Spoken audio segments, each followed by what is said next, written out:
OTB AM. With Gillette, put your best face forward with our new and improved razors. Bang on 7:30, it's Pancake Tuesday. Eoin, Sheahan, good morning to you. How are you? Is it? Ah, wow, finding some break. Yes. Get your eggs, get your flour, make some pancakes. It's Pancake Tuesday. Oh, this is brilliant news. Yeah, you didn't know this? It's Brilliant the best day of the news. year. I mean, personally, I think every day should have a name like, spaghetti bolognese and wine Friday and Christmas chocolate late Wednesday, stuff like that. Whatever. But Pancake Tuesday, welcome to you. Oh, nice one. Happy days. Well, that has made today a hell of a lot better. This is brilliant news. And there's a little bit of a stretch appearing in the morning as well. I'm not sure if that is just the sound of pancakes coming down the line or what the story is. It's still dark outside. I can't see a thing. It's we're encased in the studio, cocooned in here. You obviously, you're in the real world out there fighting the battle for the working from home people. Is it bright outside already? Is it 7:30? It's not, is it? There's a smidge of light. Crack. But like it could just be happiness from future pancakes coming. But I didn't notice that light yesterday morning, I must say. Are you strictly at pancakes at evening dinner time? And I don't mean your country dinner time kind of guy, or will you now have pancakes all day? No, I won't be pancakes all day. I was very excited there because even the smallest thing can get somebody excited in the year 2021. They're grand like pancakes, so I will you will have them for one meal, but I wouldn't be having them all day. Like in any other year, it'd be like Pancake Tuesday, meh. But because we're in a global pandemic, I'm like, pancakes, yes. Feed them to me. I will absolutely gorge on pancakes. Anything that will remove ourselves from the day-to-day monotony is a positive. And pancakes can do that. Have a bit of bacon and a runny egg on them, and you'll never say pancakes met again. That's all. That's my only. That's my only piece of advice today. Look, we've got lots to talk about. Brian O'Driscoll, we're going to talk to him in about 5 minutes' time, so we'll hear from him and what he thought about the performance at the weekend. Going to talk to Graham Hunter, head of Barcelona against Paris Saint-Germain. This is the revenge game for the 6-1, where there are multiple clips of that where we were in studio watching that game screaming, and the promo still is doing the rounds. It's from 2017. Could that be right? It couldn't be right, could it? Yeah, 2017. Time flies when you're having fun, baby. 2017. Right.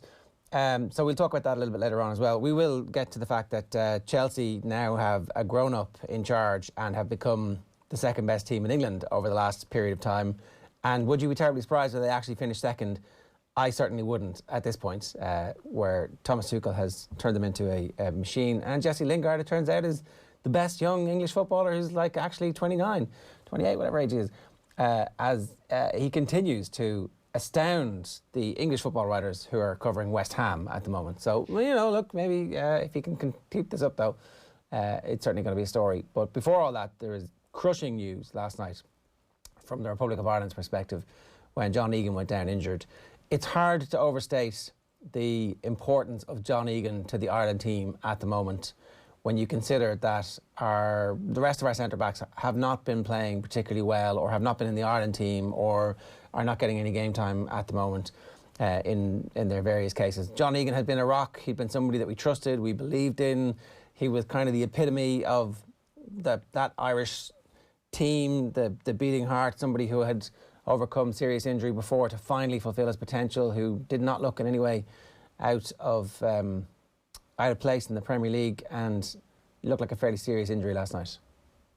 Yeah, it didn't look good. He was stretchered off. Chris Wilder saying afterwards that he's going to be out for a while, and we're going to find out today how long the injury is going to be for. And with March 24, whatever it is, 5 weeks away at this point, it looks like he's a doubt for that, a big doubt for it. And it feels like we're saying this ahead of every Ireland game at the moment, but this is definitely now Stephen Kenny's biggest game as Republic of Ireland manager. Away to Serbia, you get beaten there, and it's already going to be a difficult group to get something from and get yourself above them, really, if you get beaten there. Going there and getting a draw wouldn't be the end of the world, especially with Luxembourg coming at home afterwards, because while that is no gimme, that's a targetable 3 points. And then, of course, the two of them are the curtain raisers for the big one afterwards, which is Oman. So it's a massive triple header next week, and you're just got to think, or next month I should say, you're thinking what is now the solution, because it feels almost like you've got your two centre backs missing.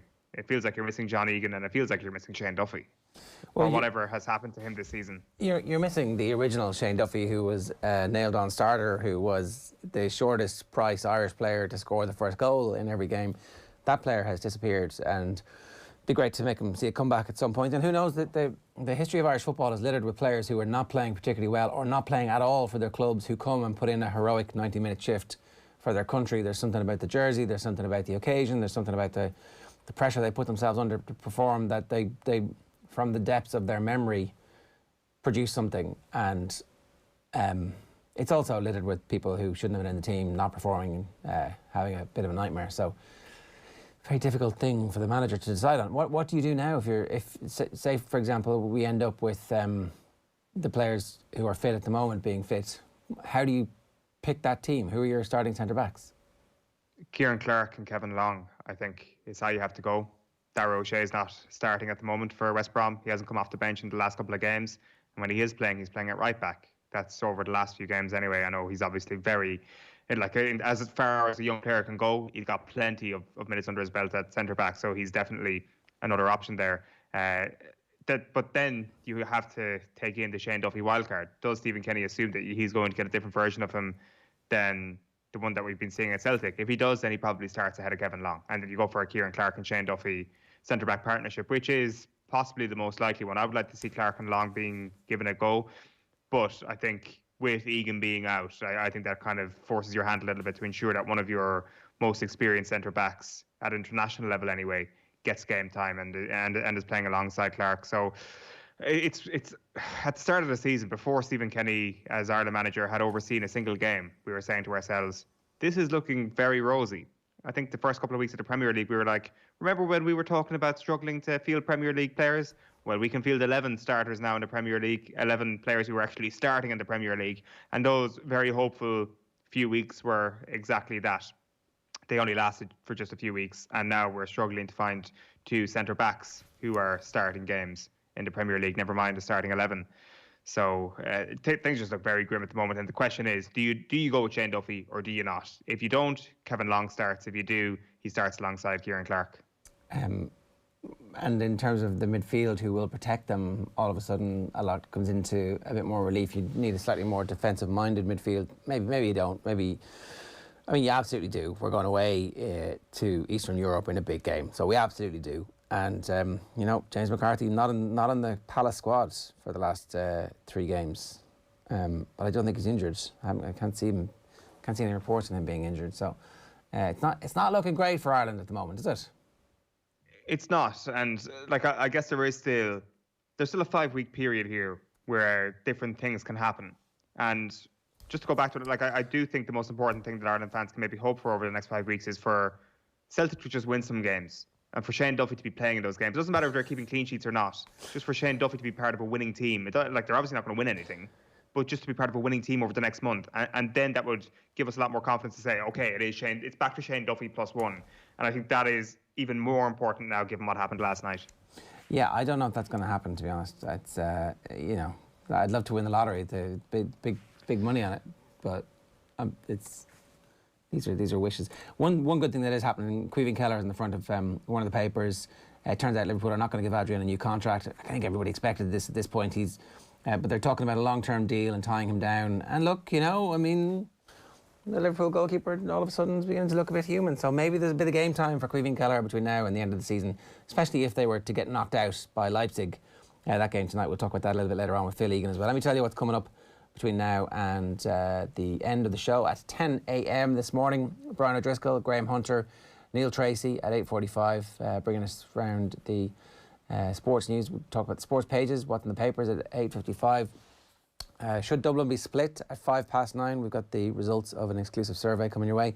Liverpool against Leipzig with Phil Egan at 9:15, and Keith Wood and Liam Toland to give us their thoughts on Ireland's performance at the weekend at 9:30. Right, OTB AM live in association with Gillette. Good morning. Start with Gillette giving you the confidence to tackle the day ahead. Yesterday afternoon, we caught up with Brian O'Driscoll to break down Ireland's defeat to France. Enjoy. OTB AM. This is OTB Sports Radio. All right, time for us to turn our attention back to the rugby at the weekend. Brian O'Driscoll is with us. Brian, how are we getting on at out half? What's the crack there?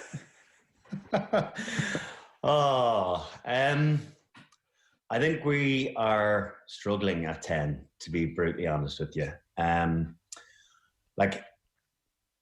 I think we were all willing to give Billy Burns a second crack at it, after the disappointment in Cardiff. But and listen, it's not just their problem, it's the quality of possession. But I just feel as though the gulf is still so considerable from Johnny Sexton down to the next player. And until we start looking at proper investment in the real talent, younger, I actually even think now at this stage it's probably worthwhile giving Jack Carty another go. I feel as though there's lots of calls particularly from the West to get him back in. And his issue is that he's, in some ways he dirtied his bib with regard to the performance in the World Cup, and Andy Farrell was still part of that coaching ticket. So he's left that, negative, indelible mark on Andy Farrell. But yet, some of his performances for Connacht have been decent. But I just feel as though we need a creativity and a vision that I just don't know at the speed of Test match rugby that either the 210s at the weekend are capable of delivering. I just feel as though their ceiling is not where we need it to be, and it's frustrating because they do some good stuff. They do some good things. In fairness to Ross Byrne coming on, clutch kicks. You can rely on them for that, and there was other parts of their games. Billy Burns actually started the game quite well with some good contestables, and that was a tactic they went to. But I think as the game plays on, if we're going to beat teams, you're going to have to score tries. You're not going to be able to play a game of kick tennis and beat more physically imposing teams that have amazing X factor that can score tries or create opportunities for fun. We're going to have to score ourselves, and I think our creative spark is really lacking. And I must say I feel for the likes of Gary Ringrose because he's having to create for himself in the wider channels. Keith Earls is running after kicks all day. It's just it can't be easy for those guys in the extremities because their work is really cut out by the time they get their ball. How much did Jack Carty actually dirty his bib in the World Cup? He was brilliant in that first half against Japan. Granted, everything went wrong in that second half, but it's a bit unfair to be putting it all on the shoulders of Jack Carty. Yeah, no, it is, of course. There's way more to it than just Jack Carty. I'm not saying that he was to blame for the defeat to Japan, far from it. But it's when you're put into a pivotal role like that, and a chance is taken on you and the team doesn't go well, a huge amount of that onus is put on your shoulders, whether you deserve it or not.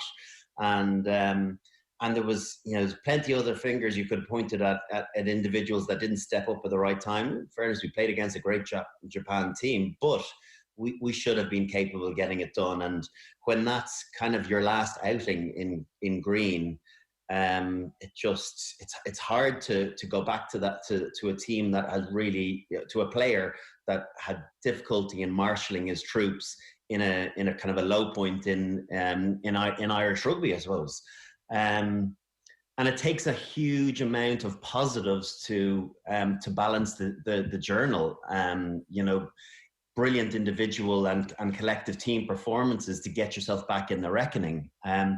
I guess the reason I call for him is because he probably presents a little bit more from an attacking mindset point of view. He goes to the line quite aggressively. He's very capable of running with the ball himself. I don't think he does it quite as well as Johnny Sexton, but he definitely takes a step. He hits the pass a little bit more than the two boys at the weekend. And I don't know, maybe it's just time to see whether he deserves that second shot at it, and maybe he can be the one to bring us forward over the next year. But it's nervous times with a key position like that when you don't have guys really putting their hand up and looking to take their opportunity. But we've been spoiled for choice too. We really have. We've had Ronan O'Gara and we've had Johnny Sexton for the last 20 years. And they were two very, very special players. And for all the people calling on Johnny Sexton to be cold and he's past his best is still considerably the best in Ireland by a long shot. And I can understand why he has such an important role within that setup, because we saw the alternative at the weekend. And unfortunately, it's not the lofty standards that the Irish teams have set over the last 7 or 8 years.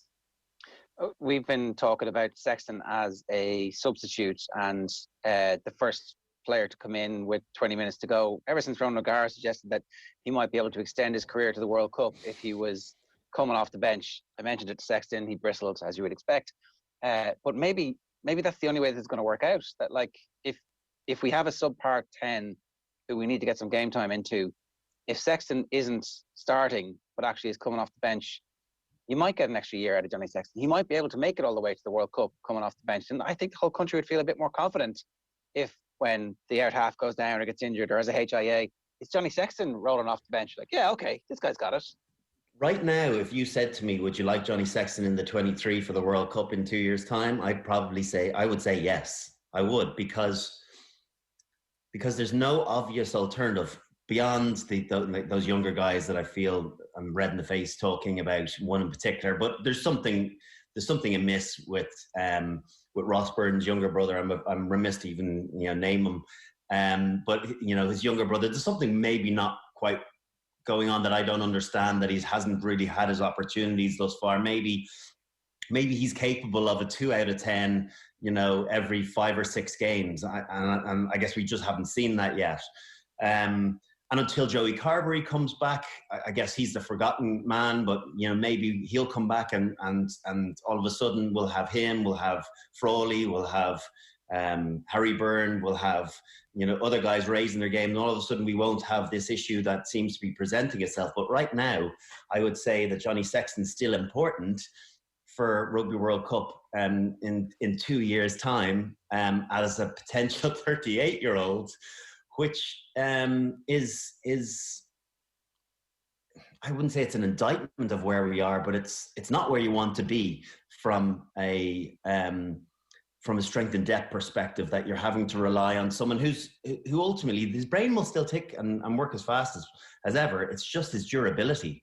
And even the subpar performances that people think that he's been churning out, I would disagree with them. I still think he facilitates others to play better around him, and he's in a team that is probably a level below the best teams in the world.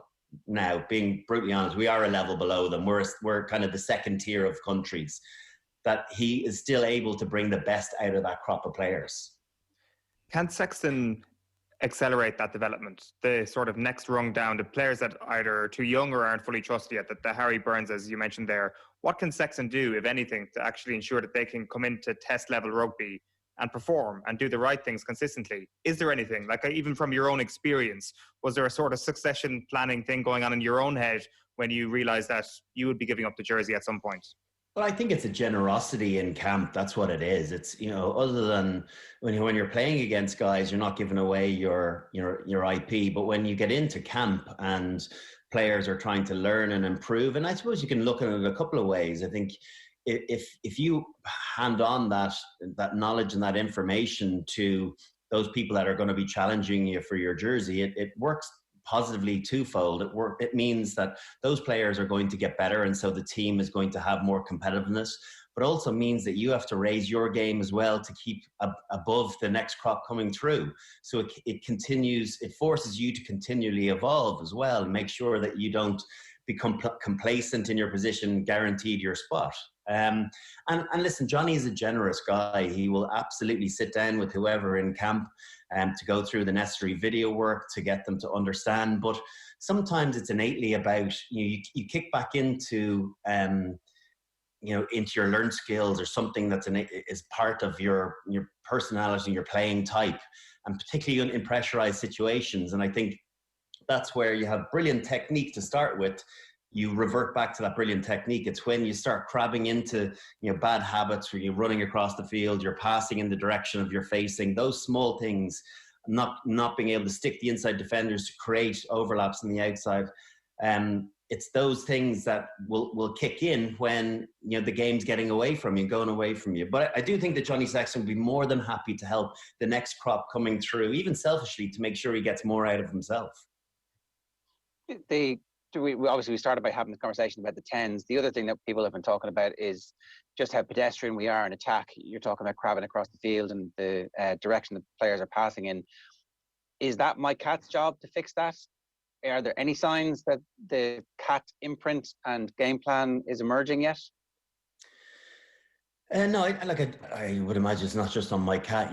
Yes, he's an attack coach and backs coach, but I think Andy Farrell's probably responsible there too. He's got it casting his overall eye on what's happening.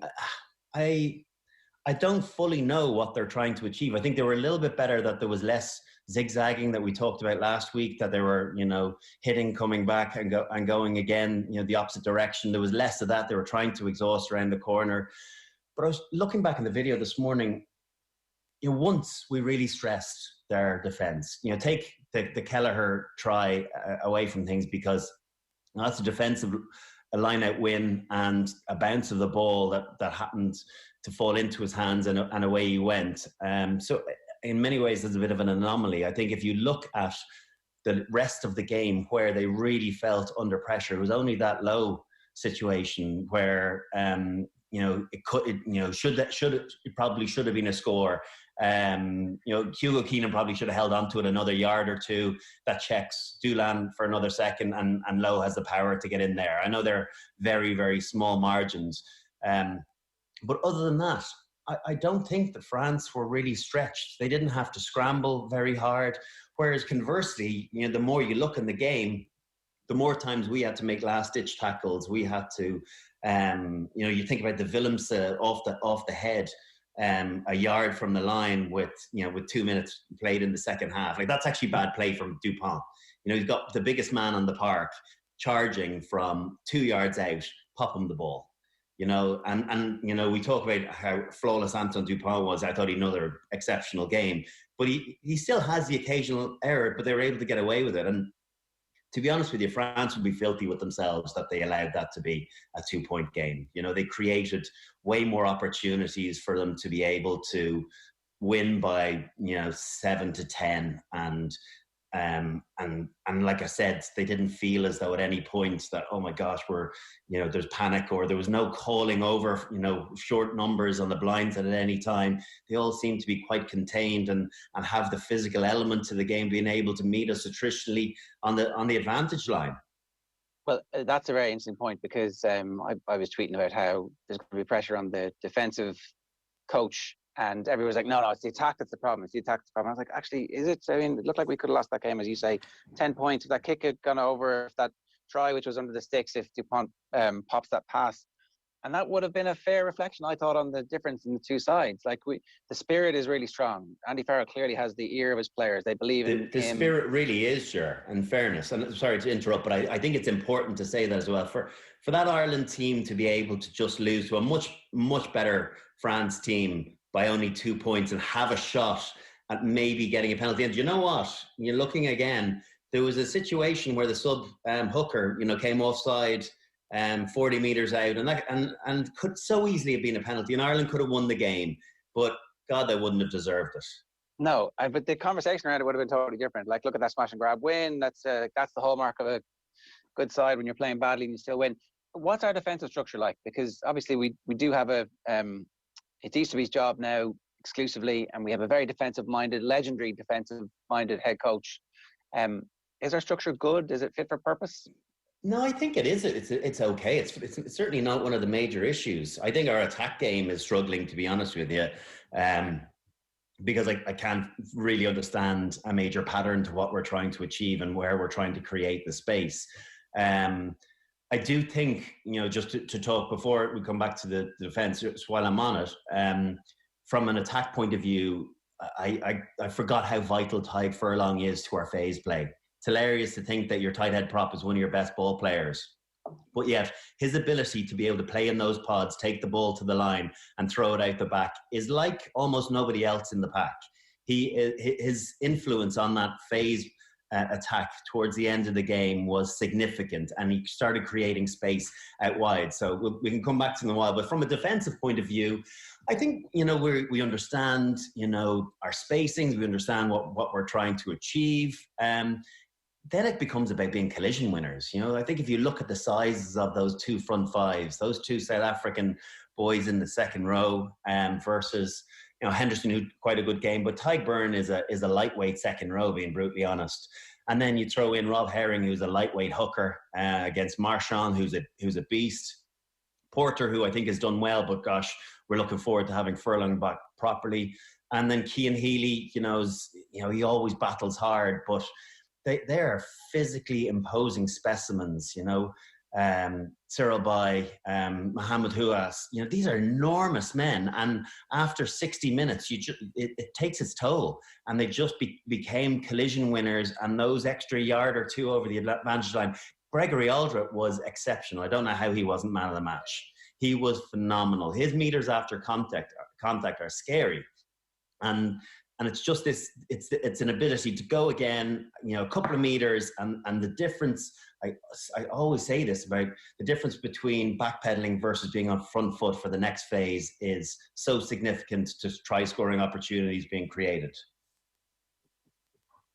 The attack comes from the forwards winning their collisions and giving you that extra split second to either get a pass away or to use footwork to create some space. And that's the bit where it's kind of hard to judge this Ireland team at the moment, because we had a man sent off against Wales and you kind of reserve judgment, and then there are significant injuries at 9 and 10 who are directing the play, and they're new kids essentially, and you reserve judgment.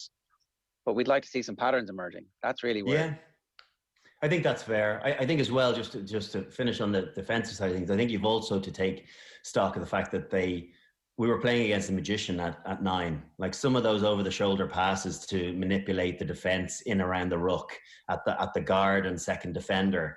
Like I don't care. The All Blacks would have difficulty in there because what you want to do, he tries to draw you out, but then the guard misses a beat, and all of a sudden, be it some of their best ball carriers, be it Olivon or Creton when he came on, or Sheahan, any of those ball carriers are phenomenal once they get ahead of steam, and Aldred that I obviously mentioned. So I think you're also playing against that. You look at the talent of the individuals now, particularly in that French backline, compared to ours at the moment. And there's a gulf in class. That's the reality of it. And maybe we shouldn't be so shocked that we're having these conversations, because right now, France are a better team than us. It feels like they're better than 2 points victors. But with regard to the attacking game, I must say I do feel a bit frustrated that I as an analyst, I can't pull apart a little bit more what exactly we're trying to do. But I do think it'll make a big difference genuinely when Tadhg Furlong comes back in there, and that might seem like a crazy thing to say, but he has an ability to make on the line like very few others in the team. And I think we're, to be realistic, we're a third or fourth place team in the Six Nations right at the moment. England, even though they've been, not brilliant in the first 2 weeks, France number 1, England number 2, Scotland or Wales, one of them at 3. We're probably 3 or 4. That's where our pecking order is. It's interesting when you talk about the comparative quality that France have in the backs to what Ireland have in the backs. And yet Ireland have someone like James Lowe, who has been shooting the lights out season after season at European Cup level. And there is almost a different version of James Lowe, it seems, that we've seen in the Ireland jersey, where this is just completely anecdotal, speaking from watching him. He's just kicking the ball a hell of a lot more for Ireland. And I assume that that's part of the frustration when you're watching Ireland at the moment, that perhaps you're not getting the same standard of player that perhaps wear the blue of Leinster when they line out for Ireland. Test rugby is very different than club rugby. That's the reality of it as well. It's not, a step up. You don't have like Pro 14 and then a step up to European rugby and then a step up to. It's an enormous leap up to Test rugby, where the best players are going hammer and tongs at one another, and so there's probably a combination of that, it being more challenging for them, but also the expectation to kick the ball a lot. Now, I don't know what stats they're producing about, teams that are kicking the ball more tend to be winning more, don't play any, possession-based stuff in your own half. That seems to be a real focus. We kicked the ball, but felt like an awful lot at the weekend. And he's gotten a very effective kicking game. It wasn't perfect, but think about some of the 50, 60-meter punts and good line chase. That was a tactic that we were looking to incorporate the whole game. It wasn't just for the first 20 minutes or half an hour. It's something that we try to force pressure on them, force them into bad kick back, and not get bored of a game of kick tennis. But James Lowe, yes, he's inexperienced. I think the defensive side of his game is a little bit of a concern. There's no doubt. He's not a good tackler. He's a grabber. He kind of reaches with his arms an awful lot. Rarely do you see him putting in a really aggressive shot with his shoulder. He kind of scrags people down. And, for the Penno try, he's got to do better than that on Dulin. He doesn't have to necessarily put him to ground, but he's got to stop him and wait for the cavalry to come across. And Ed Byrne finished that tackle off, but he left Ed Byrne way too much work to be done. So I think that side of the game, there's nothing new there. I think he struggled with his defensive side of his game, the reading part, but even now, the collision winning. He's a big unit, so I just wonder about his actual tackle technique. I don't think it is what it needs to be. But he's busy with the ball, and he offers something that nobody else in our backline offers, where he can eke out that extra 2 or 3 yards, even from a standing start, just before he goes into that hitch kick. That he's not going to be knocked backwards. He is a lump, and there's something lovely to have in a player that's capable of eking out those difficult yards for you, even a guy that plays on the wing for you. And the point really isn't about Lowe's quality whatsoever. It's more to do with how he fits into the attacking structure, which we're struggling to identify here. And I guess he's probably just the epitome of the frustration that we have. Like, how long, for example, did it take for Joe Schmidt's stamp to be placed in Ireland and for you to realise it? Like, have we gone past that point already with Andy Farrell where we should have seen a stamp by now? Yeah, I think we probably should have seen a stamp by now, which is a bit frustrating. It's kind of tricky because there's been because of the long layoff. I don't know whether we should be more patient with it, or whether that has any determining factor on the impact that Andy Farrell has had since he's come in. It's coming up to 18 months since he's taken the reins. And we've seen some little signs, some glimmers of hope here and there, but they're kind of sporadic, rather than necessarily fully understanding what we're trying to achieve and how we're trying to create space for some of our more exciting players. If I mentioned the frustration of Keith Earls. You think about him 2 years ago, how much ball he got with in space and with time in that Grand Slam year when he was, I think, Irish Player of the Year. He chases box kicks and chases other kicks, and then gets an occasional scrap out in the wing and is told, create something with that. I feel for him, because it's, maybe he hasn't done everything the way he would have anticipated he would, but also he's getting scant opportunity to be the player he wants to be. So I think you can look at one other aspect as well. And again, I don't know, someone sent me a message. I think France had, was it 11 offloads and Ireland had 3. And we'll be talking about this until the cows come home, that the reality is we need to become an offloading team. We've got to make it more challenging for the opposition. We've got to run those support lines expecting offloads, the way we know Anton Dupont runs that aggressive upfield line expecting line breaks. We've got to start running those, secure your ruck ball if that offload doesn't happen. But we're not going to ever be able to compete with the big teams unless we push things a little bit more, unless we play with this fast tempo, unless we try and change the point of contact. We're back to playing 15, 20 rucks and not going anywhere. And I think the last segment said it all. We had a line-out start, the kick to touch. We got a final opportunity. Robbie Henshaw, brilliant carry over the advantage line on the 40-metre line. I thought, okay, we're in penalty territory here. And we ended up 20 metres back from there, running over and back and not really doing anything and not looking as though we were ever going to create anything other than that hard line. So there's a creative issue, no doubt. And that comes from personnel, comes from style of play and systems and attacking weaponry and know-how. And I think it's probably a combination of the two is where we're missing. The skill set's there. These players could offload if they were being challenged to buy the coaching ticket. Well, we're seeing it at Leinster and Munster, aren't we? Predominantly. I think you think about the style that Andy Friend has got Connacht playing. Ulster are playing with this huge confidence that they've lost once this season in the Pro 14. And so, there's capabilities in them. I just feel as though, what's the mentality? What does Stuart Lancaster do when he's going in? And I know it's a different coaching ticket because he gets them every day and he's able to hone those skills. But is he saying throw the 50-50s, or is he saying throw the 60-40s? And yes, test match rugby is different. You can't go playing sevens. But I think we've got to look at evolving. And until we change the point of contact and create more chances for ourselves by getting line breaks, we're going to lose those arm wrestles against the more physically imposing teams. I think we've got to be, risk takers going forward. And you can't be bottom of the pile on offloads year on year, which ordinarily we are. We're actually repeating the same 4 years we keep looking for, we want the next Johnny Sexton to come along. So that'll give us a 40% chance of winning a World Cup quarterfinal.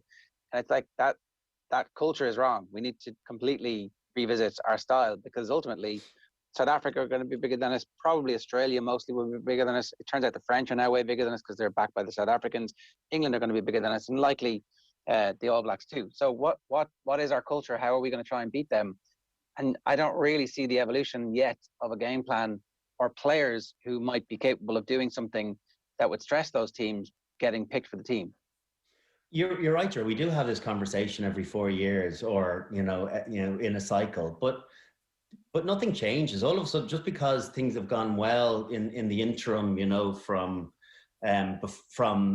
maybe the 2015 World Cup to 2019, we do talk about what's being taught at grassroots and the ability for underage teams to pass the ball and offload the ball and focus on their skill set. And being brutally honest, I don't know what is being taught at that level now. I've got a young fella coming through that I'm sure at some point will start playing rugby, and I'll start getting involved in coaching in some capacity there, and I'll get a better understanding of it. But you think about the focus in Australia and New Zealand in particular, and if you look at Wales as well, the quality of their passing across the board is better than ours. It is. I think, some individuals within the Irish setup are very good passers or very good offloaders, but en masse, I don't think that we're at the skill level of where we need to be competing year in, year out with the likes of Australia. If you think about Australia,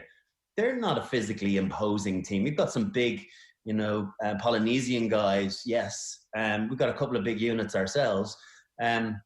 So you feel as though physically you can compete with them, but it does feel as though their skill set is better, and maybe drier conditions, but it's not just that.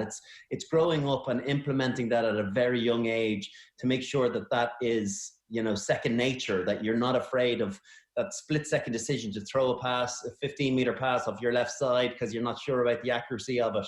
You've got to expel that from your mindset and just have the natural ability to throw that without giving it a second thought.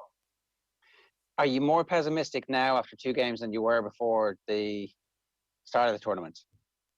I'm conscious of how the soundbite sounds. Am I more pessimistic? I'm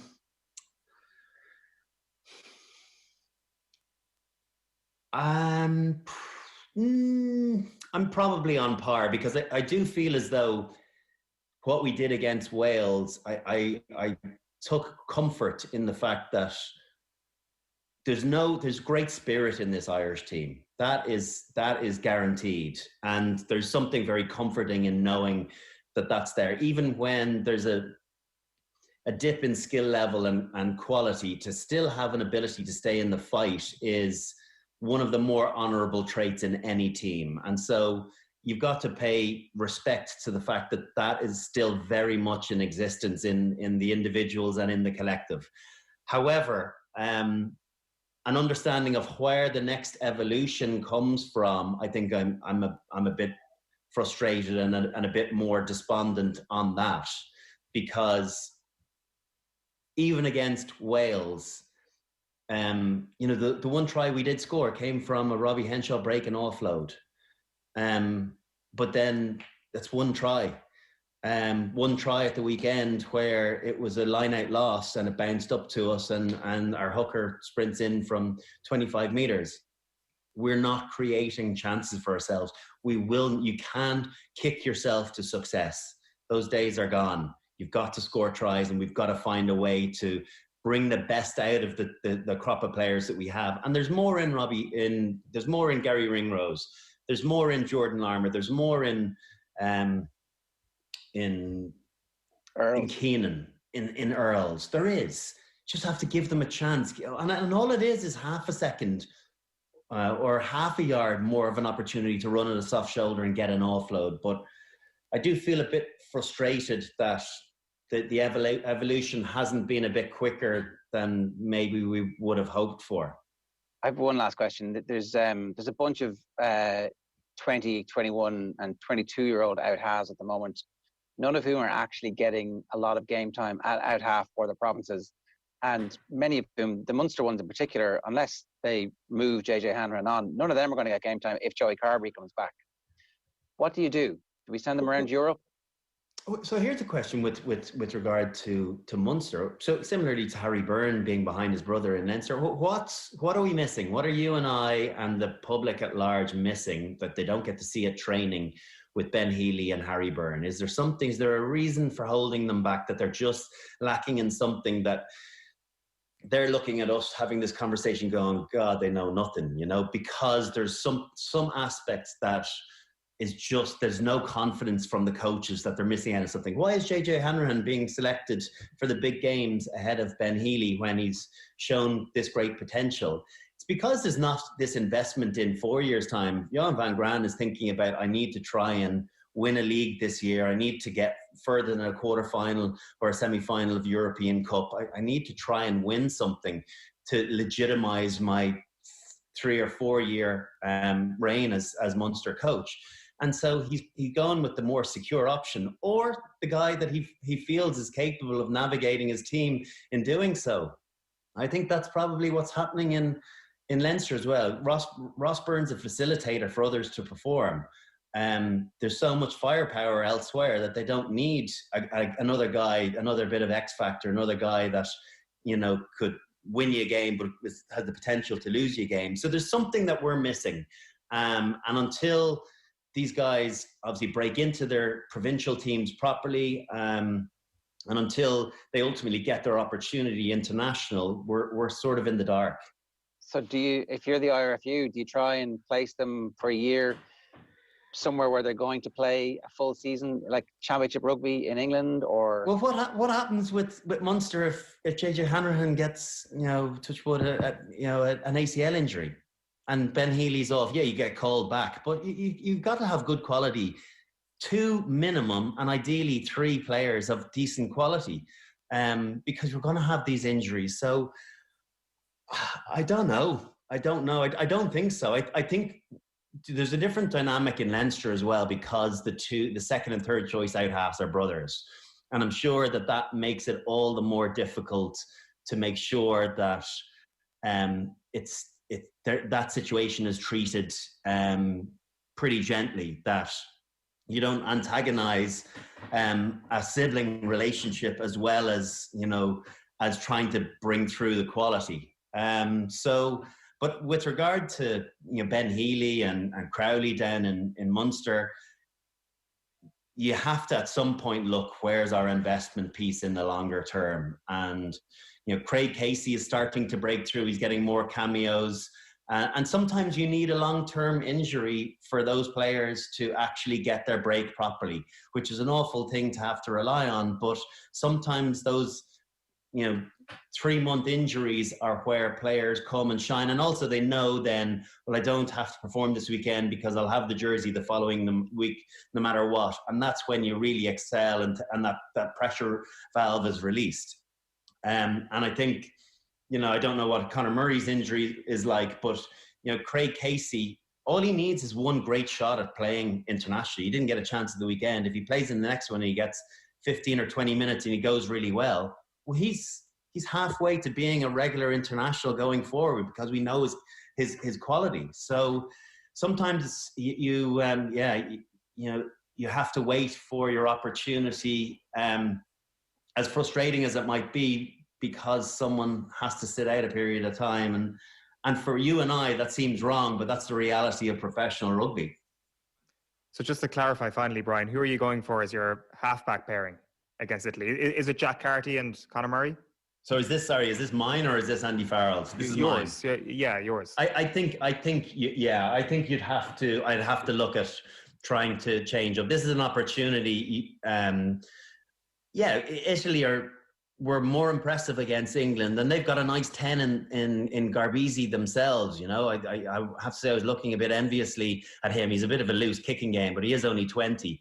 But there's a chance to go over, and they will feel, gosh, Ireland are ripe for the taking potentially. And you know, we catch them in Italy, and they're low on confidence. They've lost their first two.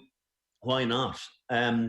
Whereas I feel as though it's a good game for Jack Carty as well. I don't think he's going to get huge pressure from the Italian back row. They don't have this crazy line speed. I think he'll be allowed to play his game a little bit and build a bit of confidence that I'm sure he lost the last time he was wearing a green jersey. So I think, to be honest with you, I would be looking at starting him, and I'd probably give him the security of Conor Murray if he is back fit. I think it's tricky to play new combinations at the best of times, and particularly a halfback at really key positions like that. So I think you go with a bit of security and the new blood and see how we get on. It feels as though it's definitely worth a shot, because as much as the other two guys are capable of good moments, I just think we need something for a concerted period of 80 minutes. And I don't know if they're the guys to deliver that internationally, personally.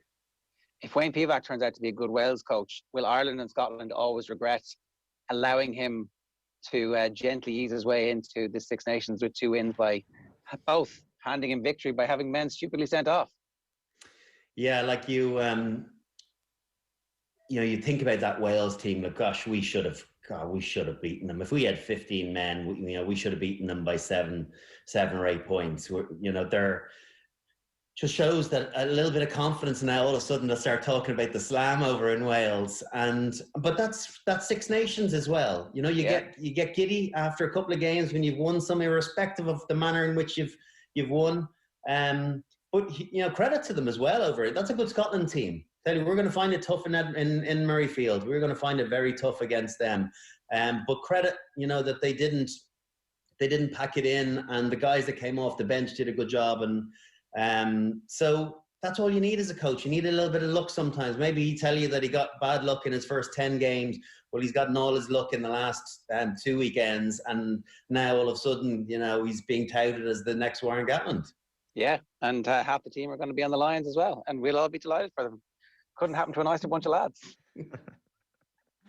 Brian, good stuff. Thanks a million. Nice, and cheers, lads. Bye. OTB AM. This is OTB Sports Radio. Off the ball. I said that's really on the outside of his limit. And he hoofed it. I mean, and it just made it. It was on the outside of his limit, but he didn't lose his technique. Off the ball. Weeknights from 7 and weekends from 1. This is OTB Sports Radio. Live 24/7 on the OTB Sports app. Check out the Boyle Sports app today for details on which football match is getting the no-lose treatment this week. Plus, browse through dozens of new player markets, all powered by Opta. Shots on target, left foot, right foot, headed goals, assists and more. See the Boyle Sports app for full T's and C's. Boyle Sports. This is betting. Gamble responsibly. See gamblingcare.ie 18+. Calling all builders, joiners, plasterers and dryliners. Need advice on the right materials for the job? Consider it done. You need them on site and in your hand. Consider it done.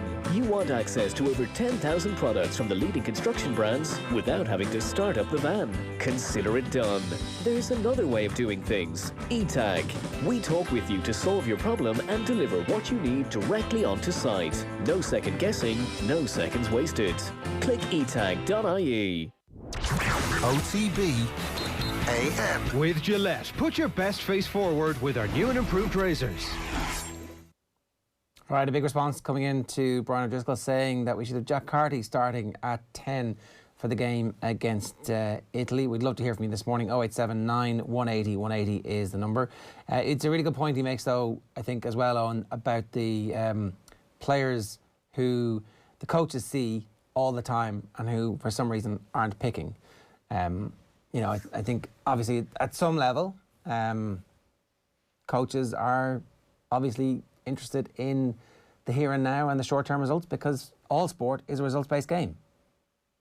And they also know a hell of a lot more than everybody you're listening to on the subject. They certainly know a hell of a lot more about what's going on with Harry Byrne than you or I do, or that, in fairness, most of the people who will be speaking about Ireland in the build-up to the game know as well. They will have seen him every single day in training. They will have seen him, how he reacts to pressure, how he reacts to big scenarios. And I'm just using him as an example, by the way, that could equally go for Jack Carty, could equally go for any of the Munster out halves. You don't know exactly as much as a provincial coach does. And if that provincial coach decides not to be as giving with minutes for a player, there is going to be a reason for that. Now, I think the reason could, in many circumstances, be just betting a player in and letting that player gradually rack up game time at the very top level, and that could be it. But from what we heard this morning, there could also be other reasons as well, and maybe Ross Byrne, for example, is seen as a steadier hand than Harry Byrne at the moment. Down in Munster, maybe JJ Hanrahan is seen as sort of the same thing, and if you want to win games right now, maybe that's what you need. The French weren't throwing crazy passes. They were little pops to each other because they all worked the support lines, says Conor Hines on YouTube. They should consider creating more rugby franchises in Ireland for more teams to play these other players not getting game time. That's the point. We're not going to create those because they are a drain on resources. What league would they play in? Geographically, what would they be? Maybe you could split Leinster into two. That might be an idea, and North and South. We can come back to that idea a little bit later on. But what we could do is just send our players abroad and let them play games for a couple of years and decide, okay, we now have, if you play in the back row or if you play in one of the half-back positions, you can go and play for an English team or a French team, and we will continue to consider you for Ireland selection if you're absolutely amazing. I mean, we make the rules up. Why not make the rules? The Wales have this 60 cap rule. The Australians had a rule that they invented to allow them to continue picking Matt Giteau. What's the big deal? It's a made-up rule anyway. You may as well make up better rules. It's hard to kind of disagree with that, really, because you want to get these players playing matches, and really, from the way we've seen things develop over the last little while, 4 provinces actually maybe not enough. Like, we've spoken about the possibility of London Irish as a potential 5th province for Irish rugby. That has been spoken about because there has been a backlog of players, and we really struggle with maybe a lack of depth in certain positions for Ireland, mainly because there's only going to be 4 starting out halves in any given big European week in Ireland. And if we're looking for more creativity, then we're probably going to need to have a wider base of out halves, for example. Probably going to need to have a wider base of backs. And getting them more high-level game time is a prerequisite for that. And it's not going to happen in Ireland for a certain amount of players. It's not going to happen for those talented Munster youngsters and those talented Leinster youngsters. They're not going to be given a fair crack at a whip. That is the simple thing in the current scenario, and they will feel that. And letting them go abroad is probably the necessary next step. Do you then automatically think, okay, young players are going to come back? Is that just an assumption? Is the lure of the national team enough, or does a young player like the sights and sounds of La Rochelle, for example, and say, we're not moving back to Ireland? The weather's a little bit better, and you get to, I don't know, maybe they don't. Maybe they decided, and they all grew up as a Leinster or Munster fan, and they feasted on the rivalry of the noughties, and they were like, yeah, these are the founding texts of their love of the game, and they want to be those players who play maybe Croke Park opens again for a Heineken Cup final or something, and they can dream about that. But I don't know. I think that it's definitely worth considering, because what we're doing at the moment seems to be a repetition of the patterns that got us to a World Cup quarter-final in 87, 91, 95, not even out of the group in 99, quarterfinals again, 03, 07. Do you know what I mean? It's like we're banging our head against the brick wall here going, my head's a bit sore, why is that? So let's wait and see. What's on OTBSports.com, I'll tell you about that now. I'll get you to Graham Hunter in 2 minutes' time. Eoin McLean on abuse. We cannot accept threats to our children's lives. You might have seen Eoin McLean has come out publicly and talked about the disgraceful stuff that her family is putting up with. It's all over the newspapers today as well, and we'll cover that in more detail on tomorrow's show. Social media companies are scared. That's Pat Nevin on the backlash to online abuse. He says anti-Irish and anti-Scottish abuse is rampant. World Cup winner Leopoldo Luque dies after contracting COVID-19. And Rio Ferdinand reveals what Alex Ferguson thinks of Ravel Morrison now. Ireland have some Rolls-Royce players, so what can be done to improve results? The Examiner, GAA to reveal 31 million loss in 2020 as COVID hits hard. Those details will emerge in the next couple of hours. Actually, the press conference is this morning at 9:30 and they'll be revealed at 11:30 or 11 o'clock. Defiant Klopp insists, I don't need a break, and that's the picture of John Egan being stretchered off. They put his ankle in a brace and he looks in a lot of pain, so we wish him all the best. Liverpool begin talks to secure Caoimhin Kelleher on new long-term deal. We talked about that a little bit earlier on. Niall Quinn calling for a bit of patience with Ireland's young striker, saying he wasn't all that himself when he broke into the team at the start. Upamecano's departure, a reminder to Leipzig of Bayern's superiority, and also the rest of the world, I suppose. Upamecano had been wanted by many of Europe's top powers, but Bayern, being Bayern, got him first. Klopp vows to get Liverpool back on track, and Pochettino admits PSG's obsession. Is that an obsession with the Champions League? It is, yeah, as opposed to an obsession with Leo Messi, which they're trying to pretend they don't have, but they clearly do. Frustration grows about return for youth sport. That's all in the Irish Times today. The cricket stories are on the back of the English papers. I'm staying put. Klopp denies he is ready to quit troubled Reds on the back of the Irish Daily Mail. Pandemic is just another challenge for Paralympic hopeful Smith. That's Jason Smith, the world's fastest sprinter in the Paralympics. Farrell signals Rome return for Sexton and Murray. So I think it looks like he was asked about whether or not they're both going to be fit. Yes, they will. It looks like both be fit for the Italy game. And he was asked, would he recall Murray and Sexton, or will you look to blood some new talent in the playmaking positions? Well, we want to win, you know. We want to win the next 3 games. So we'll pick the best side accordingly for each game. The Mail are taking that, Roy Keane's taking that as a, yeah, we're going to pick them for that. I'm not sure. I think there's room for interpretation there. We want to win that game, but we also want to win the other 2 games and make sure they don't get injured in the Italy game. That would be important. The front page of the Irish Daily Star, Lord of the Bling. Gangsters 5-star hotel meet up with boxing boss. And Daniel Kinahan has emerged from the shadows posing with a major boxing figure in a plush hotel in Dubai. This is the first picture of him taken in some time with US boxing manager Peter Khan last week. So, nice hotel, and that's a sports story essentially these days on the front of the Star. It's 8:27 this morning. I'm delighted to say Graham Hunter is with us. Graham, good morning to you. How are you? Hi, Jack. Graham, thanks. So this game tonight is obviously huge, and it comes against the backdrop of all of the debt crisis that seems to have become very public, and Messi's contract and all of that stuff too. In the meantime, the top 25 young players born in 2001 or after is published, and Barca have 2 of the top 4. And I'm wondering that these stories, there must be somebody at Barcelona going, sell everybody, put the kids in, and let's go. Let's just hit the reset button here somehow. Are these kids the saviour of the club at 19 and 18? That man is Ronald Koeman. If you look what he's been doing, he told Ricky Puig, who's not on your list, to find a club at the beginning of the season because he wasn't going to play. Told him again in January. Now he's playing really well.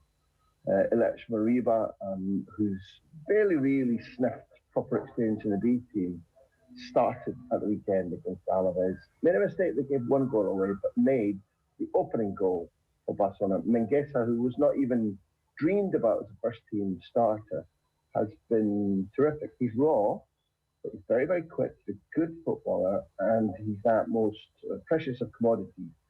And an outright right back who can play like a wing back, not a converted winger, not somebody who doesn't know how to defend. Mingueza, Araujo, who again wasn't featuring in any pundit analysis of key footballers for this season, although he patently had promised.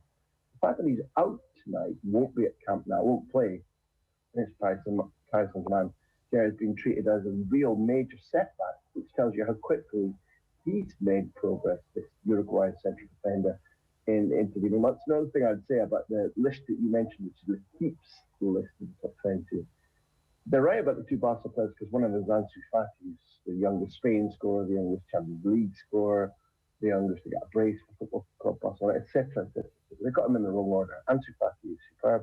Pedri is simply off the charts. Young Pedri didn't grow up at La Masia, wasn't taught the Barca way, recently moved from Las Palmas, is as exciting a footballer as I've seen since Messi broke through. Not in any way playing the same game as Messi does, but literally at his age, Jared. I mean literally astounding. Okay, well tell us more. So what is his game, and when people are watching him, what should they be looking out for? Who does he remind you of? He's a throwback to 30, 40 years ago, because if he wasn't legally obliged by FIFA to have shin pads on, he'd have his socks rolled down at his ankles.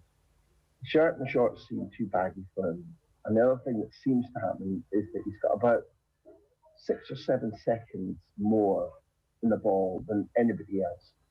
At 18, just turned 18 in late November, he's on the same wavelength as Messi.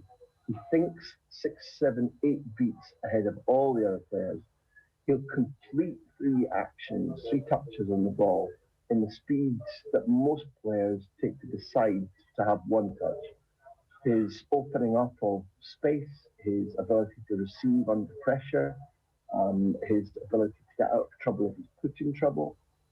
Even though he's spindly and looks like he's a kid on rationing, a kid of the 40s in Britain, he's tenacious, ferocious in trying to win the ball back.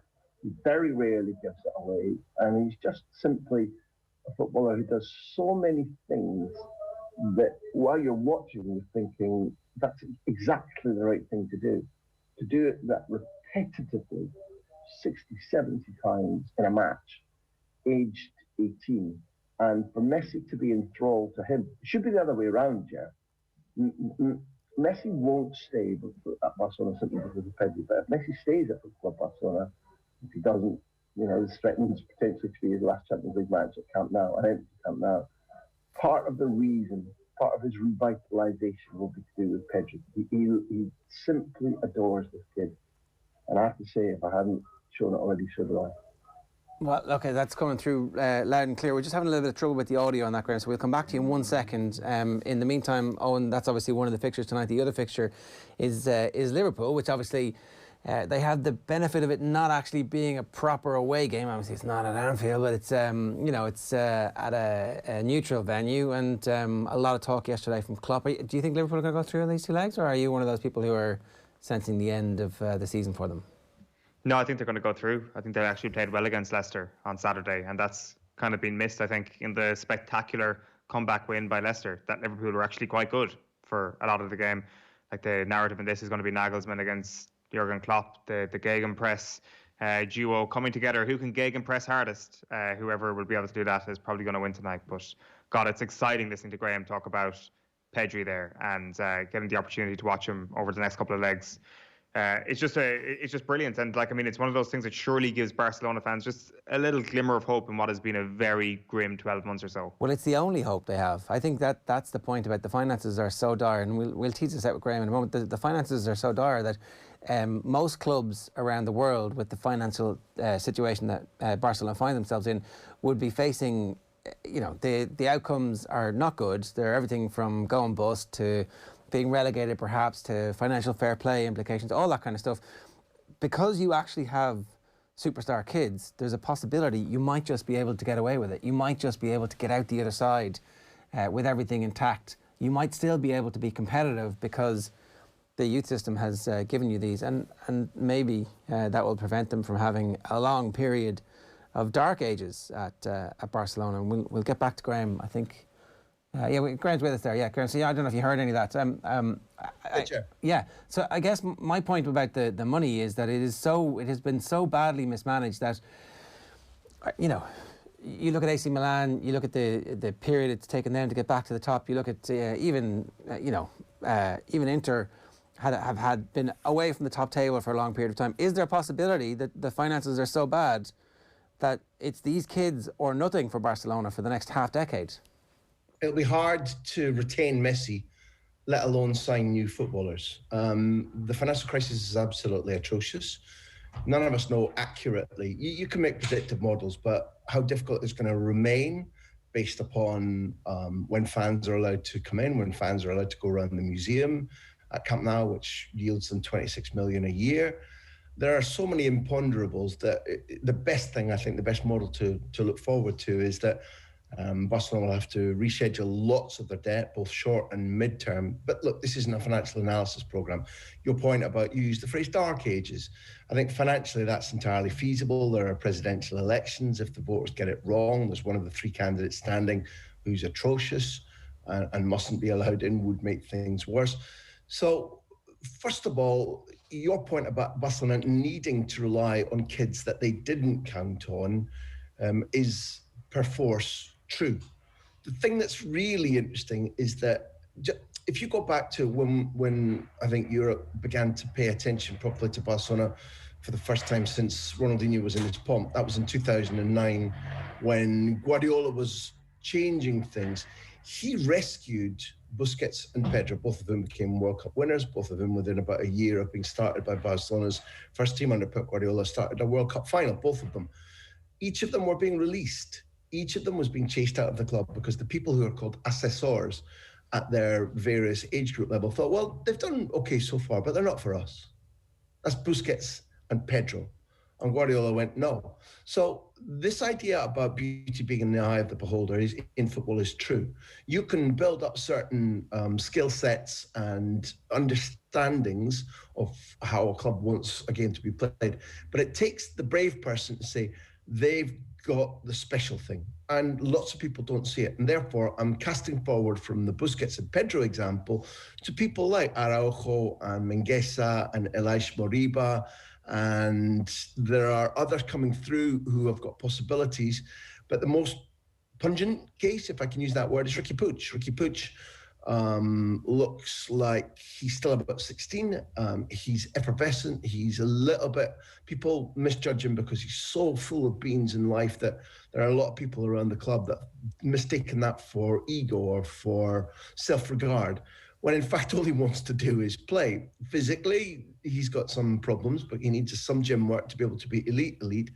But his movement of the ball, his first time passing, the percentage of the times he receives the ball and shifts it into space or to a player's feet, and the way in which Barcelona's play accelerates when he's on the ball, means that he's now amongst this clutch of 5 or 6 that I've mentioned, which include 2 exceptional footballers in Ansu and Pedri, meaning that Barcelona don't simply have the ability to look and say, well, we might not need to spend.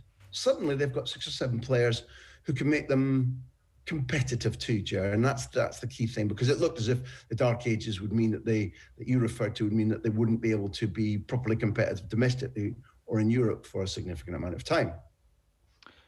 We just lost you when you were mid-flow on Pedri there, Graham. I just want to go back just for one more question, because we've got a new documentary on Ronald Koeman coming out over this week, I think. It's in the Dutch language, but it's been quickly translated, and there's a scene where he's in a taxi going to training, and he's been told about Pedri, and there was a suggestion that he's the new Laudrup or the new Iniesta. So the hype was around this guy, and he seems to be delivering on this incredible hype, Graham, which is almost as impressive as his incredible talents.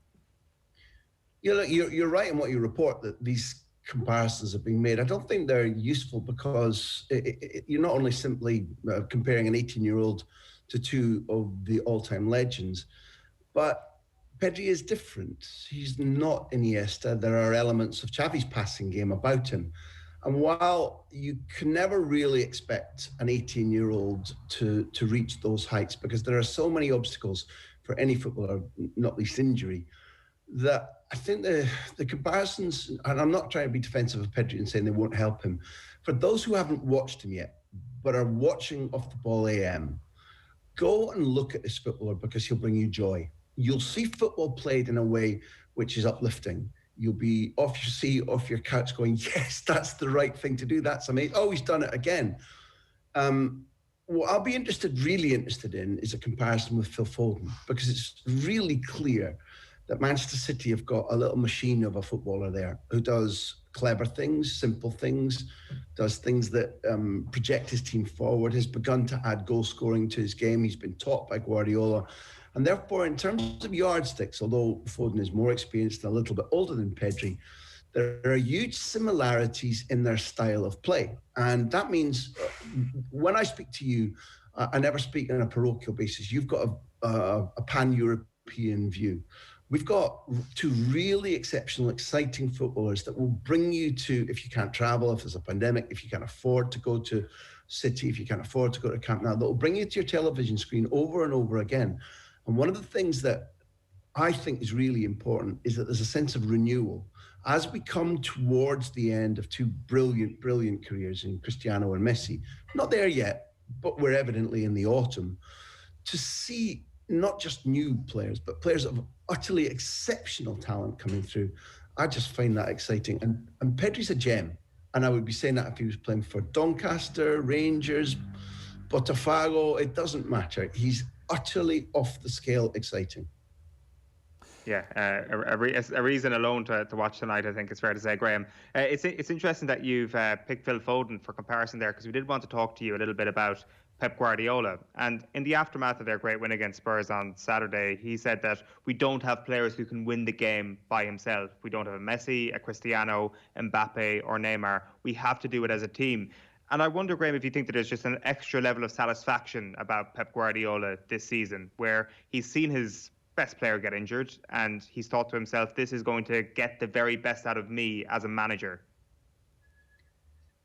I think you're right. I think he's refreshed. If you go back to the Carabao Cup final against Chelsea, that was won, the Kepa incident that was won on penalties. After that, anybody who knows him will tell you that he was utterly exhausted, that it was one of the rare times that he didn't want to jump out of bed and get to training the next morning. I think, personally, that we're seeing a different Pep Guardiola now. They've gone through what was a spell in abeyance in terms of physically. They were low in terms of just mental energy. I thought across the squad there was a little bit of a dip last season, partly to do with their exertions before, partly to do with knowing that Liverpool had their number. That's changed. I think that there are other circumstances than simply Pep bringing the best out of himself because of the absence of stars. For example, I don't believe that City are one of those clubs, much though we all want fans back, that is most brutally affected by not having fans there. I think that in these pandemic times, once the stories are told, once football teams, squads, personnel come through this, we all come through this, the backstory will be people will start to tell you about how much they suffered, how much they were fearful, how much they were fearful for their families, how much they found the sprint finishes across Europe last summer when the leagues were restarted, the short pre-season, this deluge of football. Players will tell you how much they've suffered, more than they're saying now. And when Manchester City use the ball so efficiently, keep the ball, expend energy more intelligently, I think that has helped them bob up and become elite again, because that's the way they're constructed, which goes back to your point. It's not simply Pep reacting to adverse circumstances. It's the systems and the ideas, the playing philosophy that he put in place from the moment he joined Manchester City that are yielding extra dividends now. And I find them very exciting too, because I think your point is clearly, Gundogan is just the simple shining example. When players have been missing because of injury, Aguero or De Bruyne are the key ones. Sterling has kept his beat. Gundogan has shone. Stones has shone. Players have responded, though, and I think it isn't simply Pep. I think that around the elite footballers who've been absent for one reason or another, Manchester City's players have begun to enjoy themselves again. I think that's a key word. I mean, it's evident from the way that they're playing as well. Like, it's funny how that's a reflection, and it is reflected in the. And I often wonder which comes first. You know, like when they were being beaten by Leicester, they didn't look like they were enjoying themselves, but they turned that around pretty quickly. So obviously the underlying conditions at training must have been pretty good, and I guess that comes from having a manager who is cresting back to the peak of his powers again. Since we've begun talking about Pep Guardiola, I don't know whether I've got it across, but I've tried to convince that players need to be engaged with him. They need to understand. They need to want to play that way. He's demanding. He can be a complete pain in the arse. It's not a simple brand of football to play, and therefore you need to engage, and then you need to begin to enjoy the benefits. Those conditions ebb and flow. There were points at which he was under a deluge of criticism at Bayern Munich by people who didn't fancy it anymore. In his final season at Football Club Barcelona, his primary lieutenants were getting rollickings from him. He was falling out with Dani Alves. He gave stick to Puyol and to Piqué, and really kind of the squad and the manager lost their way. That will happen. I think there were elements of that last season, and it's temporary burnout.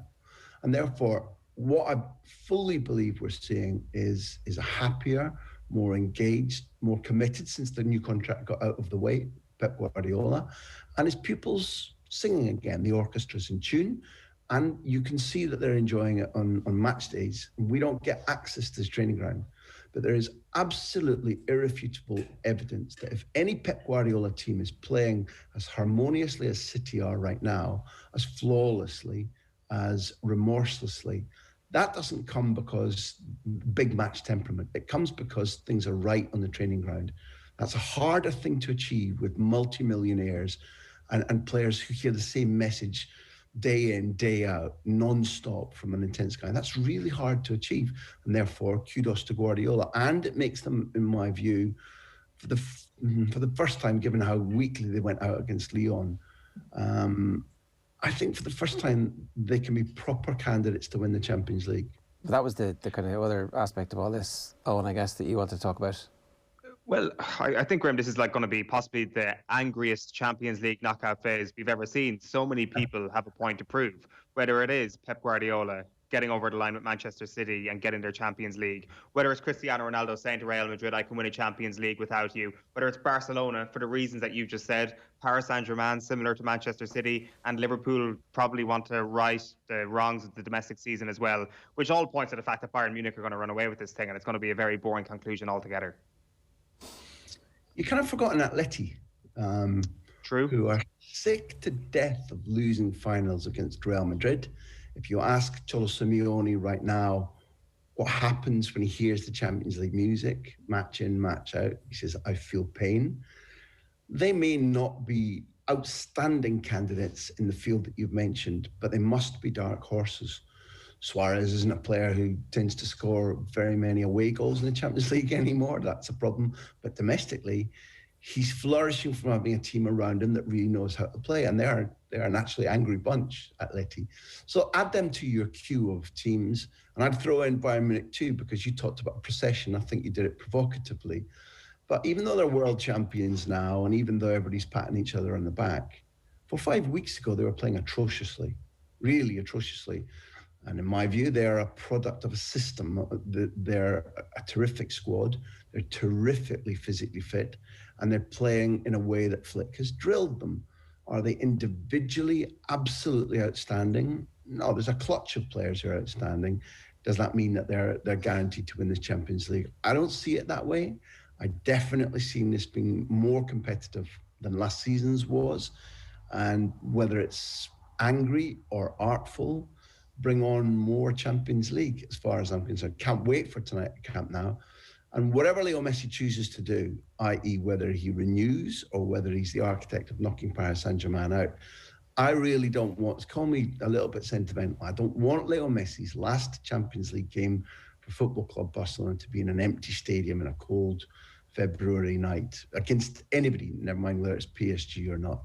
So if PSG knock him out, I hope he renews and plays again, because the Camp Nou, not just Messi, the Camp Nou deserves to say thanks and cheerio, maestro, but not like it'll be tonight. Tell me, what do you think will happen tonight? If you'd asked me 9-10 weeks ago, I wouldn't have had a doubt that full strength PSG probably win both games. Now I don't think it's as simple as that. At the back, Barcelona have problems in that Piqué might play, but he's been out for weeks and weeks. He decided not to have an operation on a meniscus problem, and therefore it's a huge risk if he does play, but he's pretty much back. He's training right now as we speak. Araujo is out. These are real problems. Barcelona are competitive though. They play really attractively. Their bench is suddenly strong. When Puig comes off the bench, when Trincao comes off the bench, even Braithwaite's aggressive running. The 11 will be Pedri, Busquets, De Jong in midfield with Griezmann, Dembele and Messi up front. The back four is up for grabs depending on whether Piqué makes it or not. And frankly, with Neymar out and Paris Saint-Germain, if you watch the game against Nice at the weekend, they had their work cut out. Often domestic football and a big team reacting to a Champions League night, there are no similarities. But Barcelona are competitive again, and if they can keep this score tight, whether it's a draw, a single goal win, single goal defeat, they'll go to Paris probably with more key players in good nick again, and that means we'll have a beautiful second leg tie. It's competitive is what I'll say to you. And if Messi and Dembele and Pedri go crazy and establish a win, then Pochettino's return to his beloved Barcelona. I interviewed him recently, and he said it's like the positive energy of fate drawing me back to a city that I love. Well, that's true, and he's welcome back. He's a fantastic manager, but he's got a tougher tie than he would have imagined when he was looking at it 6, 7, 8 weeks ago. Well, it's game on. Graham, great stuff. You've certainly whet the appetite. Thanks a million. Cheers, fellas. Graham Hunter there giving us some thoughts ahead of tonight's Champions League game involving Barcelona and Paris Saint-Germain. We'll talk about the Liverpool game a little bit later on with Phil as well. At 8:50 this morning, this Pancake Tuesday, we have also, I want to tell you what's coming up on OTB Sports Radio today. It's the Bernard Brogan podcast from noon. It's the episode with Shane Lowry where they talk about their famous All-Ireland winning dads. OTB Gold is Barry Ryan, The Ascent. That's the book about cycling. It's brilliant. Dadcast from 3. Mount Rushmore is Meath at 4 with Hector Hyokagon in great form. OTB Gold is The Life and Times of Johnny Kilban. And from 7 tonight, live with Joe and Richie, Philippe Auclair and Paris Saint-Germain against Barca, Dan McDonald, the football show. And Luca Allen talking about racing in Formula 3 in Japan. We have got Neil Treacy with us now at 8:51. Neil, good morning to you. How are you? Hi, Ger. How are you? Very well. What's going on? So we'll start. Republic of Ireland manager Stephen Kenny. He's been handed a bit of an injury blow ahead of the start of their World Cup qualifying campaign next month. John Egan looks likely to be unavailable for the games against That's a triple header. Serbia, Luxembourg and Qatar after he picked up an injury. Manager Chris Wilder has, the Qatar game is a friendly. Qatar just taking part in the group games. But his Sheffield United manager, Chris Wilder, has already said Egan's foot injury doesn't look good after he was stretchered off in their 3-0 defeat against West Ham last night. It doesn't look good, Ian, does it? So we're going to have to assess that. But I think you know John's background. He's a tough boy, tough Irish boy. You know, he puts his body on the line every game, and for him to stick his hand up in the manner that he did, knowing straight away that he has to come off, didn't look good and wasn't a good sign. Chelsea, meanwhile, are 4th in the Premier League this morning after beating Newcastle 2-0 at Stamford Bridge last night. The London side are in the Champions League positions for the first time in 2 months. Speaking of the Champions League, that returns tonight as Liverpool look for a welcome distraction from their poor domestic form. Jurgen Klopp's side take on Germany's RB Leipzig in Budapest this evening in the first leg of their last 16 tie. Germany's COVID-19 regulations have forced the game to be played in a neutral country. They come into the match off the back of 3 straight defeats in the Premier League. That kicks off at 8 o'clock, as does the meeting of Barcelona and PSG. The FAI, meanwhile, have offered their full support to James McLean. The Republic of Ireland winger's wife, Eoin, took to social media yesterday calling for action to be taken about the number of threats levelled at their family. The FAI say such abuse is not acceptable and that they'll help the McLean family in any way that they can.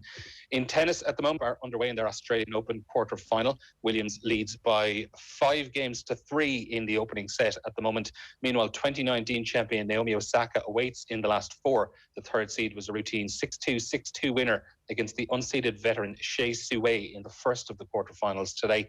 In the men's draw, Russian qualifier Aslan Karatsev has become the first men's player in the Open era to reach a semi-final on his Grand Slam debut.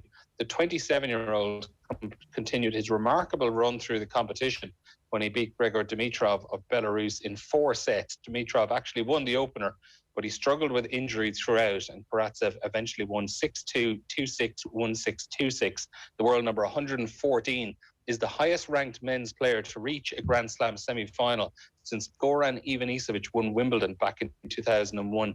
And Karatsev will now play either Novak Djokovic or Alexander Zverev in the semi-finals. They meet later on this morning. And finally, a bit of rugby news from yesterday. Dan Levy has had his season ended by yet another knee injury.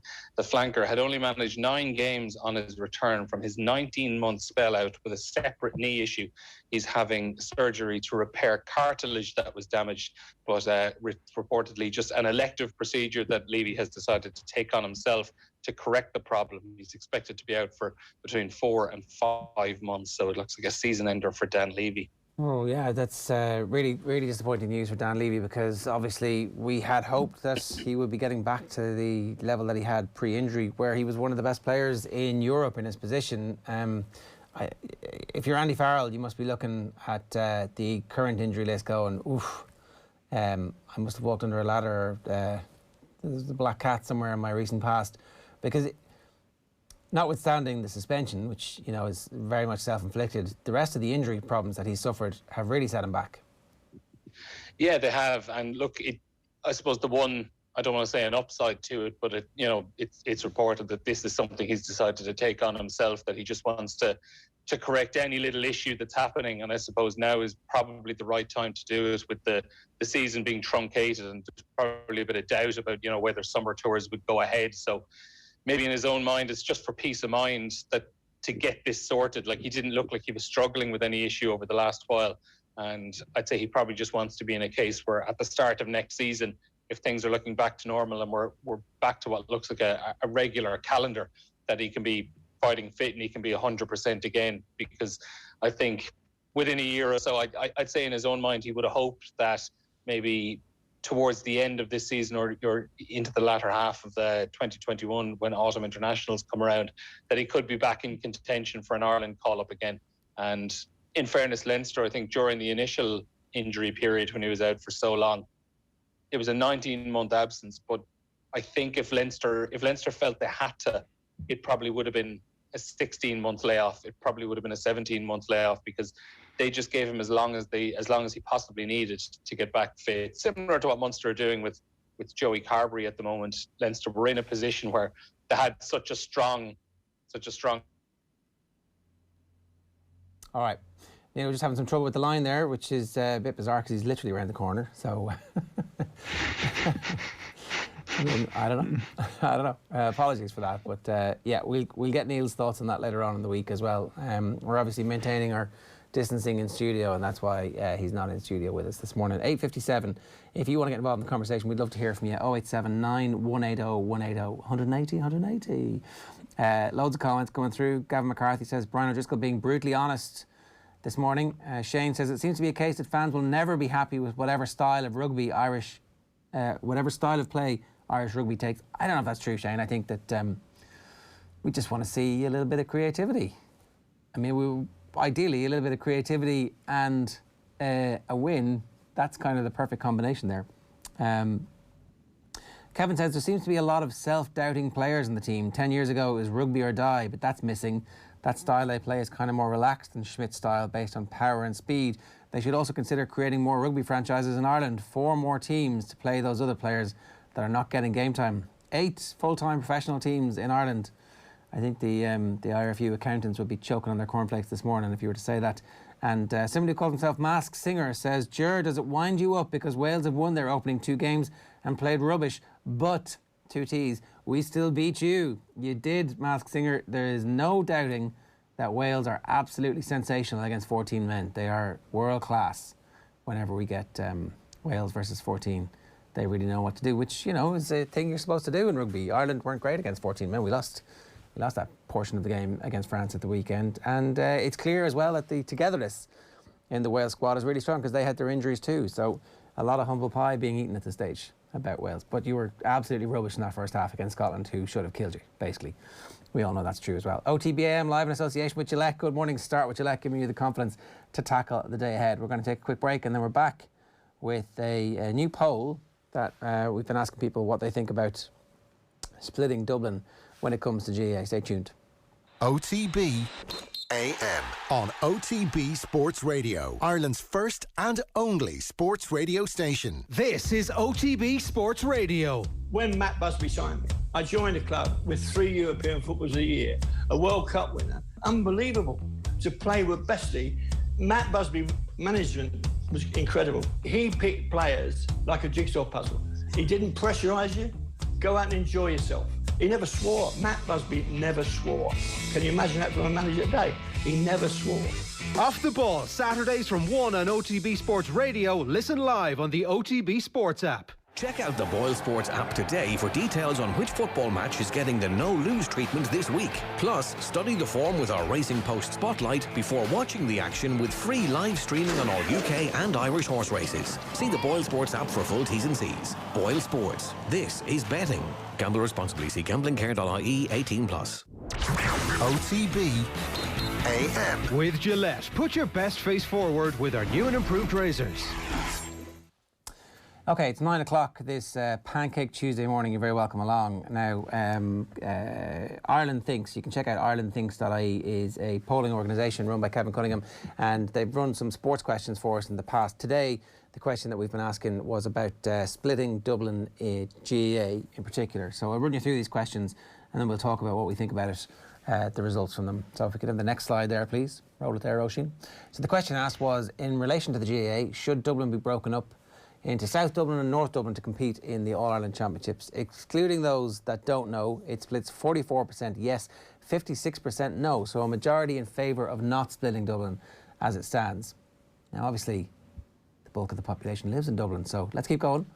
The geographical breakdown of the split. Those in Dublin oppose splitting it by 3-1, which is exactly what you'd expect. Those outside Dublin are in favour of splitting Dublin, albeit narrowly. People living in Mayo, followed by those in Donegal, are most keen on Dublin being split. More generally, those in Connacht, Ulster are more in favour. If you just hold that up there for a second. So Dublin 3-1 in favour of keeping it as it is. Outside Dublin in favour of splitting it. And so specifically 60% of people in Mayo want it split. 38% don't. 49% say split in Donegal. 35% say don't. 41% in Kerry say split. Only 38% say don't split. I think if you were to go down and if we were to get on Radio Kerry and rally the troops on, you'd be able to get that. Cork, I think, quite self-preservation. And if they want to split Dublin, they might want to split Cork. Cork are saying no. 40% say no, 35% only saying yes. So then Leinster, excluding Dublin, this is interesting. They're saying don't split. 39% are saying no and 43% are saying, the other way around. 39% are saying split, 43% are saying don't split. So a majority of people in Leinster outside of Dublin are saying keep it as it is. I mean, what's wrong with you? Do you like being beaten? Do you like being whooped? Is it sadomasochism, something going on there? I don't know, folks, but you're not paying any attention. Okay, so next question, please. Those with a higher level of educational attainment and those older are most likely to support the splitting up of Dublin GAA. So the age groups, no 18 to 24, no 25 to 34, and then all of a sudden it gets closer to 50-50 over that. From once you get over, so that's 35, 54 say no, and then male 50 say no, don't split, female 44% saying don't split. Third level degree, 44% say don't, 41% say yes. Leaving cert, 47% say no, 36% say yes, and then less than a leaving cert, 54% say no, and only 27% are saying yes. So next one for us, please. Those that get their news from RTE and the Journal, the least likely to want to split up Dublin GAA, while those that get their news from local newspapers and the tabloids are more likely to want the county to be split, which is interesting in and of itself. Down at the bottom, local paper and website, yes, 51%. Yes, say the Mail, Mirror, Sun and Herald readers. And then after that, it's kind of, it skews no for the Examiner. The Indo's kind of 50-50. The Irish Times is 46% versus 35% in favour of keeping it as it is. And then the Journal skews those comments in the Journal heavily. Do not split the Dubs, they're saying. And the same with RTE. Status quo. They like the status quo, the RTE readers. Next one. And yeah, so this was Saturday the 16th of January. The sample was based on demographics, on basis of age, gender, vote, educational attainment, religious adherence from a panel of 35,000. 4,000 were selected, and then ultimately, and we'll publish those details a little bit later on. It's you can check out the irelandthinks.ie website for more details on that. So, Eoin, what are we to make from this?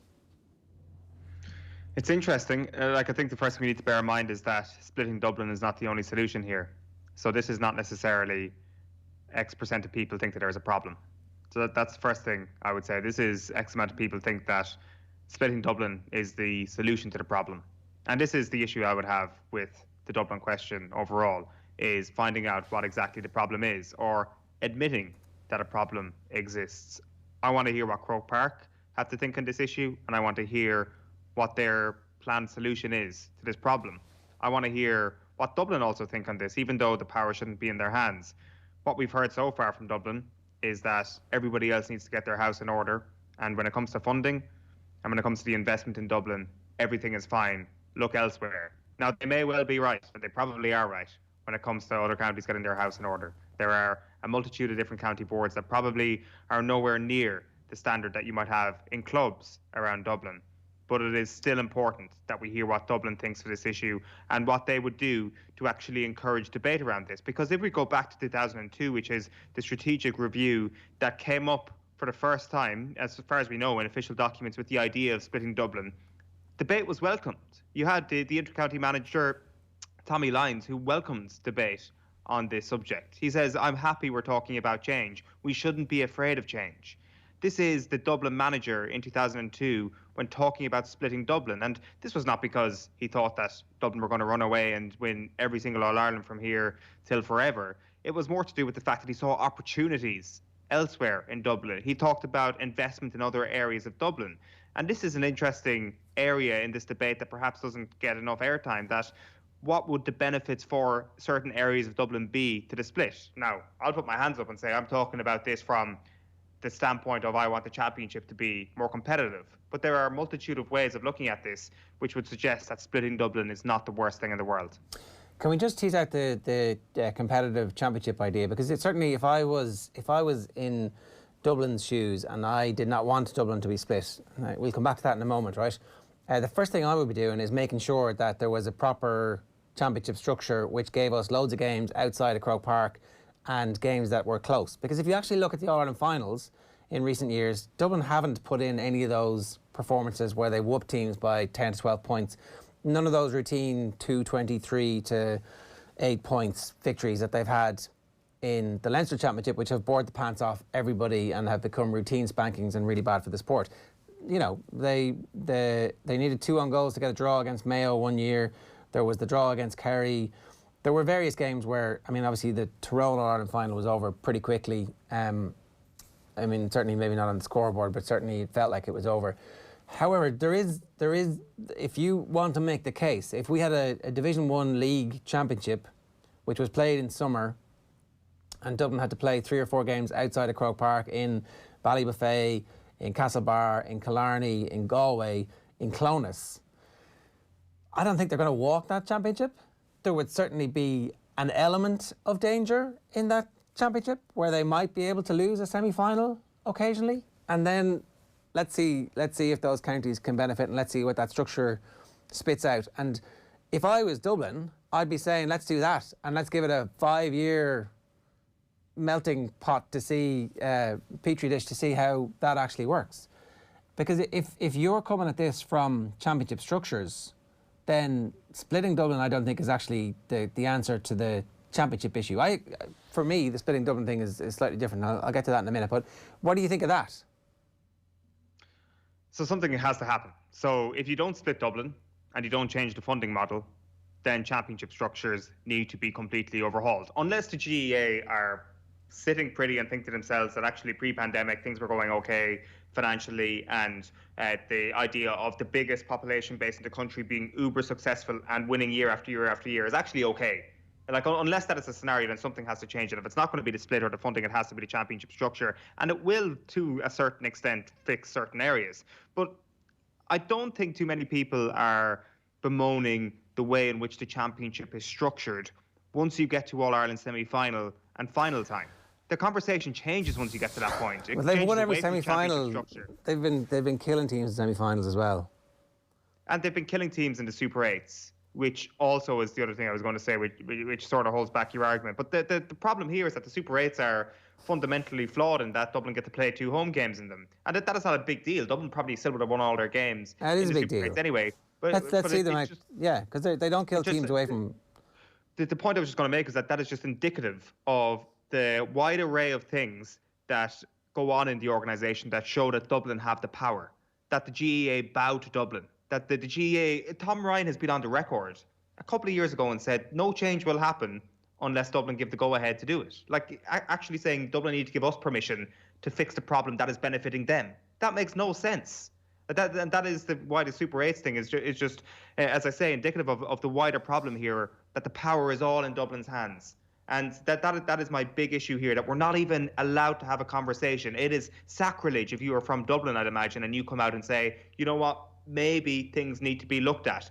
And as I say, that's why I brought up the Tommy Lyons comments. It is bizarre to see this 19 years ago, a Dublin manager saying, yeah, we need to be encouraging debate. There ain't no encouraging debate at the moment. Cavan and Monaghan need to mash together, and that is the answer if you want to go drastic.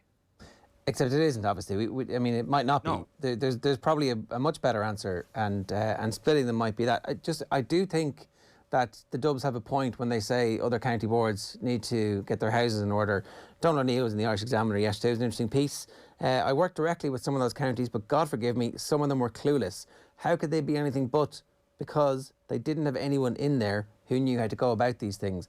Now, that's 2 decades ago. Most counties have improved since then. But if you look around, most counties have, in the last couple of decades, had some period of financial difficulties, which have come about primarily because there was no long-term strategic thinking. What is our long-term strategy? What is the point of this organisation? Are we maximising our revenue? Are we getting the best amount of sponsorship? Do we have as many people involved in this organisation as we possibly can? Are they donating to us? Are they paying membership fees? Are we good at that? Are we enabling our coaches to create players who will stay with the organisation all the way through into adulthood? Most county boards have not been great at doing that. There are some exceptions. You know, you look at Tyrone, who seemed to got their house in order in the late 90s, and ever since then they've been at the top table almost irrespective every year for that period of time. Donegal are clearly doing a lot right. They've been a team who've been, irrespective of who the manager is, consistently good and producing good underage teams. I don't know what the finances are like in Donegal, but certainly the finances in Tyrone seem to have been well managed. There aren't that many other counties that you're pointing at and going, yeah, they're a beacon of how everything should be done. Now, that probably requires a central organisation from the GAA swooping in and offering support from an accountancy perspective, from a marketing perspective, from a games development and a fixtures perspective. And I think they've got much better at doing that in the last 5 years. Still, you would still say most counties not quite being run with the same professionalism and industrialisation of the process that the Dubs have been for the last 2 decades, and so Dublin have a 2-decade advantage. How do you equalise that? Honestly, I think that we should be looking at the population of Dublin and saying, what's the best outcome for the entire country? And I don't think splitting it in 2 goes far enough. I don't think splitting it in 4 goes far enough. I think you could have 6 or maybe even 8 inter-county sides fielded from the greater metropolitan Dublin area. They're not all going to be brilliant. Some of them might be Division 4, some of them might be Division 3, but sure as shit, 2 or 3 of those sides are going to be the best teams in the country because they've got the biggest playing population. And what's the point of the GAA? Is the point of the GAA to have big games in Phil Croke Park 2 or 3 times a year in August and September for All-Ireland finals? Or is it to have as many people engaged for as long as possible in Gaelic football and hurling and the rest of the activities that GAA clubs do? And in that instance, aren't you likely to have more people involved if they think they have an opportunity to play inter-county? And aren't you going to have more people involved if there's a hyper-local element to it, which is actually the basis of the GAA in the first place? That whole thing about, I'm not going to support my team if Dublin gets split, it's not going to be the same again. Not this year, next year it's not going to be the same. But in 5 years' time, when you actually literally know half the team because they're from like 5 or 6 of the super clubs in your area, you're like, yeah, actually, I do know this team and they do represent me. And so they're not as good as the the Dublin team who won 7, 8, 9, 10 in a row, but they're far more accessible because there's 7 or 8 of them. That would be my take on splitting the Dubs. And I think it would be good for Dublin. And you can still give Dublin GAA overarching control over it all because they've proven that they're capable of running these organisations. And so, essentially, it's making Dublin GAA even stronger. At a grassroots level, which is what the GAA is about. Like, as far as I'm concerned, there isn't a question about what should the GAA stand for. GAA stands for participation and the grassroots player and being able to play football or hurling or whatever the sport is. Like, that is it. And I guess from what you say there, if there's going to be more opportunities for participation, then that is a positive. But also, when you bring that argument up, this is where I start to really get confused in terms of where I stand on the idea of development funding and how much money should be taken away from Dublin, which is obviously something that gets brought up all the time. Clearly, it is unfair that other counties don't get funded as well as Dublin do when it comes to a registered club player. But at the same time, the way the money is being spent in Dublin is clearly working, and they're clearly getting bang for their buck, the organisation, when it comes to this. And that is a very tricky conversation that needs to be had. And on top of that, when you start to defund the Dubs, and I know this is getting away from splitting Dublin as well, it comes full circle back to the idea that you brought up there about how well these county boards or otherwise are being run. Like, of course, when you look at someone like AIG and previously Vodafone coming into Dublin, you think to yourself, Jesus, this is incredible. This is absolutely incredible. The money that they're going to have is obscene. At the same time, how many of those lucrative deals, at a much smaller scale, admittedly, how much of those lucrative deals are actually being carried out and sealed in other counties around the country? Probably not that many, because of the fact that there's a lack of expertise in other county boards, and it is trying to get that level of county board expertise in that will help them use that development funding, if that's what's going to be reallocated to help take those counties to the next level. So there's myriad reasons here why this thing is not a simple solution. Like, splitting an 8 does seem absolutely drastic. You know that, like, there will be a vast... If you did that survey again, and the question was split Dublin in 8 rather than split Dublin in 2, it will sway even more heavily in the fact that people will not want to see this. Yeah, and I understand that. It turns out that nobody likes radical ideas the first time that they're put out there.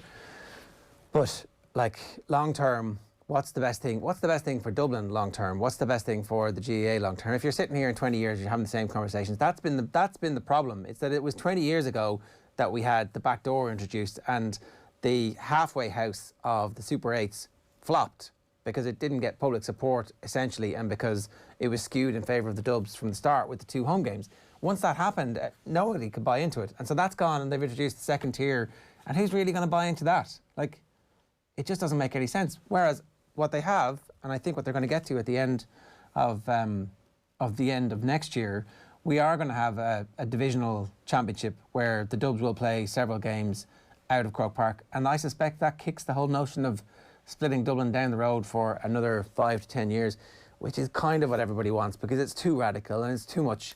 And actually, it might be the very thing that unleashes the GAA within Dublin, because as the Dubs will admit themselves, between the canals, they're not very strong.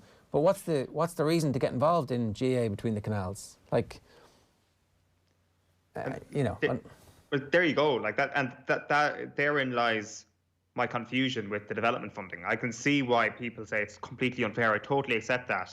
And yet Dublin people will say, look at all these untapped areas. We need the money to develop, so to speak. Right. Yeah, right. And the key is, can you turn that development into a fully self-sustainable model? It is, part of it is self-sustainable. Like, a lot of those GPOs are paid for in ways that aren't the GDP, actual funding coming from the GAA. But can you get that to a fully sustainable level? If you can, then you can defund the Dubs, as far as I'm concerned. And maybe you can get there by a greater split in the county itself. So none of these things are disconnected, as we all know. But it's I would just like this conversation maybe I would like the GAA to have some sort of idea of where they want to take this, or what they want to try out with this issue, rather than just championship structures. That's positive and that's great, and that's a short-term fix, but it's a band-aid, and that is all it is. All right, let's move on, because we've got to talk about the Champions League tonight. We've got rugby at 9:30. Keith Wood and Liam Tolan breaking down Ireland's defeat to France. Up next, Phil Egan's talking Liverpool Leipzig with us. Let's have a listen to this. Mark Lawrenson talking to Joe last night about the struggles of Alisson Becker. I thought generally they looked much better than Leicester through the course of the game, and that's the goalkeeper twice in 2 games. And look, he's been absolutely brilliant for them. He was a major reason why they won the league last year, and at the moment he's having a mad couple of weeks. But I think what they will do with him is let him play through it. I think that's the only thing you can do. And when somebody's world class, it doesn't take them too long before they show that they're world class again. The thing which jumped out to me about that second goal was Klopp afterwards saying he didn't even hear Alisson shout, and he would have heard, obviously, given the stadium is empty. I mean, it's one thing coming out, it's another thing not to shout when you're coming out. Well, yeah, there's that. I mean, the thing is, does Kabak speak any English? He's of Turkish extract, isn't he, and played in Germany, so I don't even know if he talks any English. I don't know whether that came in to the situation. But listen, if Alisson just stays in goal and lets Kabak try and deal with the situation, and then if he fails, and Vardy or whoever's free on goal, you've still got a chance of the goalkeeper saving it. And I just think at the moment, basically, when he should stick the goalkeeper, he comes out, and when he comes out, he sticks, and that's just that split-second thing in your mind. And I think also, and I know a little bit about this, which is that, you know, if you are such a good player, I think that when you make a couple of mistakes in the game, the next game, all you really want to do is just rectify that whole thing. Just say, "Oh, well, it was obviously a one-off."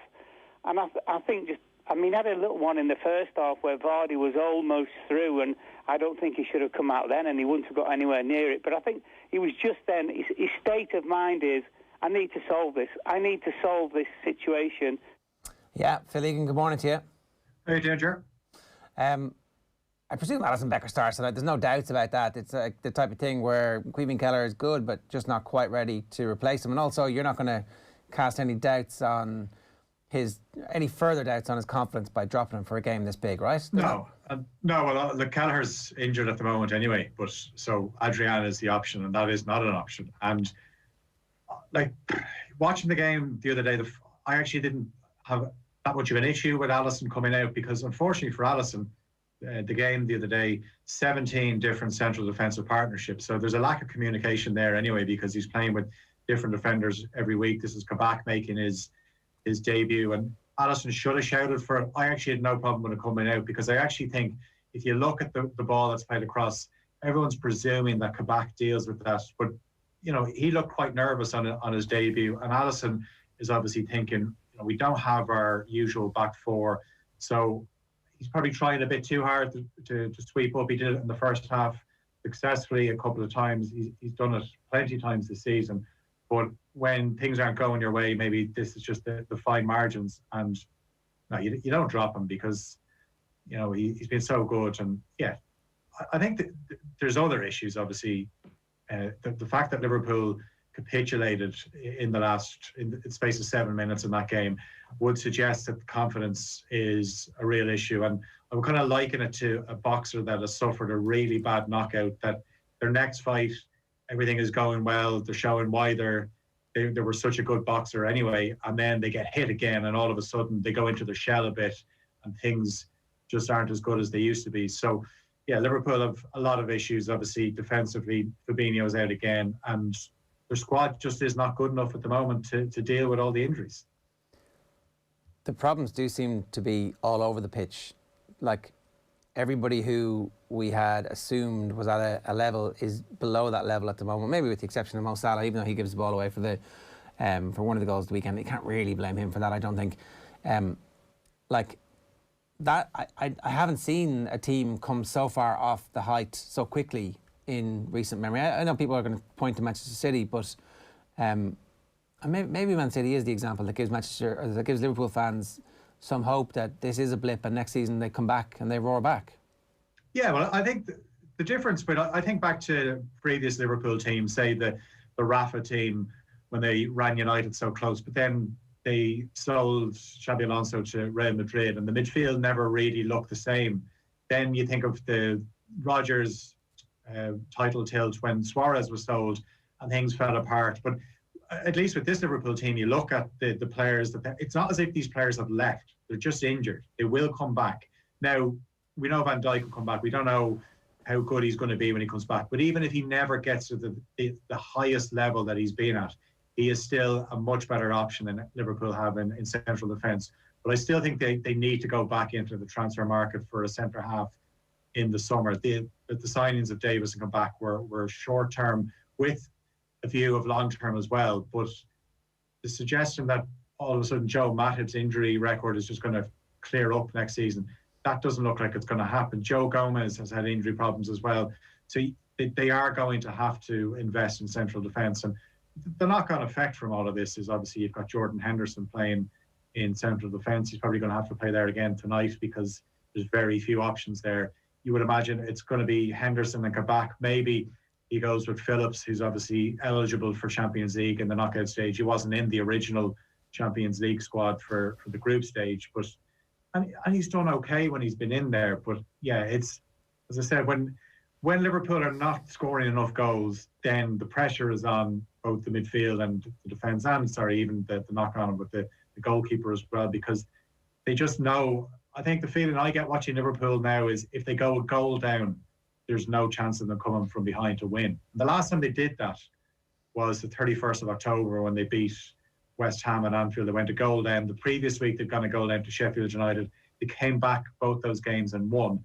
Jota scored the winning goals in both games, but it was very much a feeling then, yeah, this is like the old Liverpool, even though Van Dijk's not there. This is like the old Liverpool where you concede a goal, but you still back them to win. Whereas now when they concede, you're thinking they're not going to win the game. They'll be doing well to even get a draw out of the game. How did Leipzig match up against them? Well, Leipzig are going to play three at the back, and obviously Liverpool fans will be watching Upamecano, who, you know, there was a fairly strong link that he might join Liverpool at some stage. We know he's going to Bayern Munich now, and I just feel that you're going to be watching that game tonight, and Upamecano is probably going to have an unbelievable game. Whereas previously, when I've watched him with the view of this guy could be a potential Liverpool player, he hasn't been that impressive. But such is the way football works. He'd probably have an absolute unbelievable game tonight, and you'd be thinking, these Bayern Munich have got themselves one hell of a defender. Whatever the opposite of buyer's remorse is. Jealousy. So they played three at the back, and you know, we've obviously heard about their passion for pressing.